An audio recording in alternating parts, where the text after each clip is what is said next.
नमस्कार. पाव किलो गावरान पालक ली स्वच्छ धुईली दी गरम पाणीमा 2 मिनटं उकायली ती शिजाडली आणि नंतर पाणी तळल्यावर थंड पाणीमा टाकानी ती लगेचच 2 मिनटं ठेवानी पाणी पिळीसन मिक्सरना जारमा टाकीसन कोथिंबीर आणि 2 मिरच्या टाकीसन यानी पेस्ट करलेवानी 2 टमाटा 5-6 काजू 7-8 लसूण पाकळ्या 1 इंच आलनी पेस्ट करलेवानी कढई ठेवानी गॅसवर पळी तेल 2 चमचा साजूक तूप अर्धा चमचा जिरं 2 तेजपान 3-4 लाल मिरच्या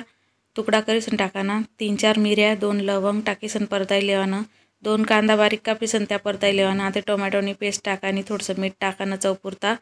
आणि परताई लेवाना तेल सुटेपर्यंत आता 1 चमचा लाल तिखट 1 चमचा धना पावडर थोडीशी हळद 1 चमचा कसुरी मेथी आणि अर्धा चमचा काळा मसाला टाकीसन परताईली तर तेल सुटेपर्यंत